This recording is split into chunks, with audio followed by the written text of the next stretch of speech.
नमस्कार, P18 news Haryana में आपका स्वागत है। आज हमारे बीच है अमर शहीद क्रांतिकारी व बलिदानी चंद्रशेखर आजाद के पौत्र अमित आजाद जी। आइए जाने उनके विचार। तो जुड़े रहे P18 न्यूज के साथ की।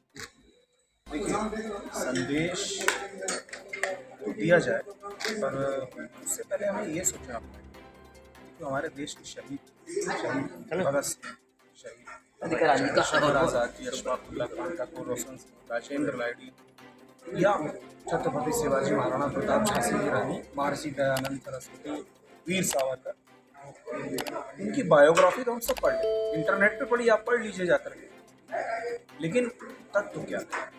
क्यों चंद्रशेखर आजाद जी बने आजाद? क्यों भगत सिंह जी बने भगत सिंह जी?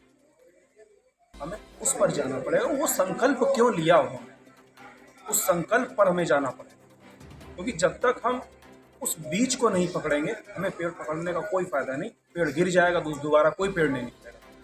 इसलिए आपने जो पूछा, मैं यही संदेश देना चाहूँगा कि हम इन क्रांतिकारियों से सीखें, हम डीपली जाएं, गहराई में जाएं। क्यों चंद्रशेखर आजाद जी ने संकल्प लिया था, क्यों भगत सिंह ने संकल्प लिया था, और आज हमें क्या करना है। सबसे बड़ी बात, हम उनकी बायोग्राफी सुना दें और जीवनी सुना दें, बात नहीं खत्म नहीं होनी चाहिए। वो क्या सोचते, क्योंकि भगत सिंह जी की आप जेल डायरी पढ़ी है। चंद्रशेखर आजाद जी, भगत सिंह जी बातें करते थे कि देश आज़ाद हो जाएगा, उसके बाद इस देश का क्या होगा, और आज कुछ कुछ वैसा ही है। अब अमित जी प्रश्न उठता है, उन्होंने क्रांतिकारियों ने जंग आज़ादी की लड़ाई में अपना सर्वस्व न्यौछावर कर दिया देश की।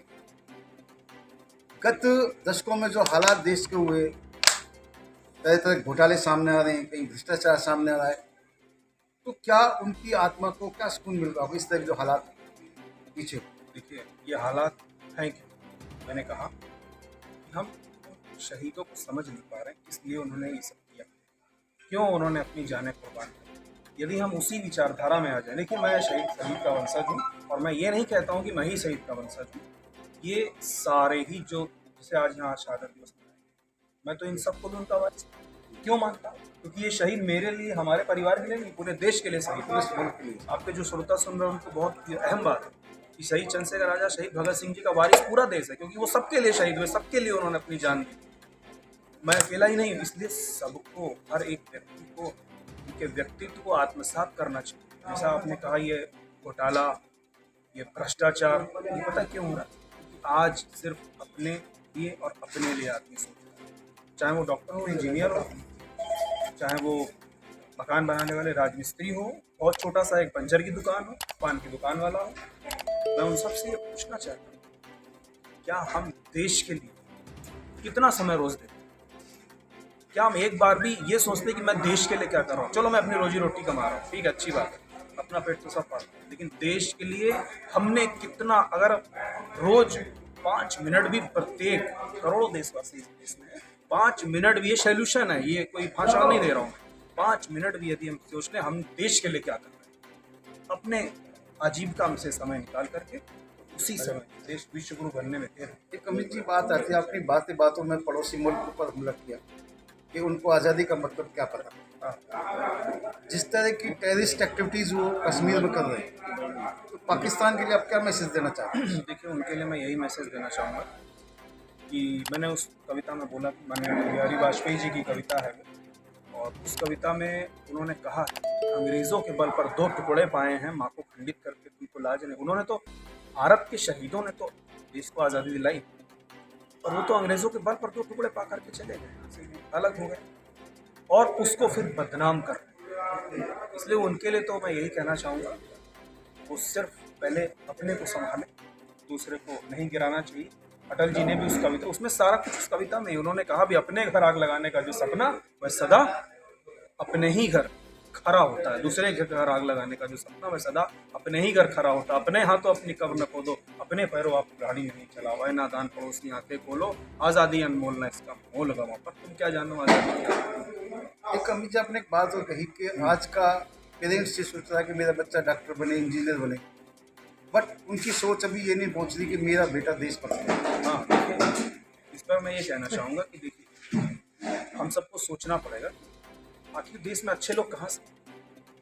हम अपने बच्चे को सिखा देंगे नहीं, तुम अपना पढ़ो, अपना लिखो, अपनी नौकरी करो, सब जॉब ढूंढ रहे हैं, सब जॉब ढूंढ रहे हैं। आप सोचिए, क्या इतनी नौकरियां वास्तव में कोई प्रधानमंत्री जी नरेंद्र मोदी जी क्या दूसरा भी कोई आ जाए, क्या सबको नौकरी दे पाएगा? आप बताइए, श्रोताओं से पूछना चाहिए। संभव नहीं है। सबको नौकरी नहीं मिल सकती, इसलिए स्वयं अपने हाथों पर खड़ा होना पड़ेगा, स्वयं के काम धंधे हमें चलाने होंगे, आत्मनिर्भर बनना पड़ेगा। एक नीचे बात एक और आती है कि तत्कालीन सरकार जो रही, उन्होंने शहीदों के बारे में कभी कोई ऐसा काम नहीं किया जो सरकार कर रही है। पिछले 1 साल से 15 अगस्त 2021 से जो इन्होंने कार्यक्रम स्टार्ट किया है, इसको लेकर आप क्या कहेंगे? देखिए, इसको लेकर मैं यही कहूँगा कि मैं थोड़ा सा पीछे जाऊँगा कि हमारे देश में जब ये शहीद जिनका साथ चंद्रशेखर आज़ाद जी, भगत सिंह जी, राम प्रसाद कृष्ण, अशफाकुल्लाह खान, ठाकुर रोशन सिंह, राजेंद्र लाहिड़ी, ये सारे ही लोगों को इनके नामों, हालांकि जब ये जीवित थे तब भी इनके नामों को सिरफिरा कहा जाता था। बड़े नेता इनको सिरफिरा युवक कह रहे थे, कहते थे हम तो अहिंसावादी हैं। इसलिए अंग्रेजी हुकूमत ने पूछा ये काकोरी कांड कैसे हो गया, तो बड़े नेता कहते थे कि ये सिरफिरा युवक है, इनसे हमारा कोई लेना देना नहीं। तो मैं यही कहना चाहूँगा, पुनः वर्तमान में जो सरकार, और वो भी अपने आप में आके, इस देश की जनता ने उसको पावर दी है, वो पावर का सदुपयोग हो रहा है। आज़ादी का अमृत महोत्सव चल रहा है, मैं स्वयं आपके सामने बैठा चंद्रशेखर आज़ाद की विश्व की सबसे बड़ी प्रतिमा के लिए उत्तर प्रदेश सरकार ने ज़मीन दी। हालांकि बनाएंगे हम और आप मिलकर, सब श्रोता उसको मिलकर के बनाएंगे। आप लखनऊ चले जाइए उत्तर प्रदेश में, हर मेट्रो पे चंद्रशेखर आज़ाद का चित्र है। आज ही मैं एयरपोर्ट से आया हूँ, एयरपोर्ट के अंदर चंद्रशेखर आज़ाद, बिस्मिल साहब, अशफाक साहब का चित्र है। चौधरी चरण से एयरपोर्ट के अंदर आप जा करके देख सकते हैं। और हमें क्या चाहिए? आज मैं यहाँ पर बैठा, आप देखिए हरियाणा सरकार 90 विधानसभा में शहीद चंद्रशेखर आज़ाद जी का शहादत दिवस मनाया गया। इससे बढ़कर के क्या हो सकता है? हम शहीदों को याद कर रहे हैं। मुझे किसी ने कहा आप तो फला पार्टी की उसमें जा रहे हैं, मैंने कहा मैं हर उस जगह जाऊँगा जहाँ चंद्रशेखर आज़ाद जी का नाम लिया जाएगा। तुम ले लो, मैं तुम्हारे यहाँ भी मैं खड़ा हूँ। धन्यवाद जी। 352768 DC नहलिया, फिरोजपुर, झिरकानून, Haryana. Email ID dcnahlia@gmail.com। Note: हमारे यहाँ पर सभी प्रकार के विज्ञापन स्वीकार किए जाते हैं।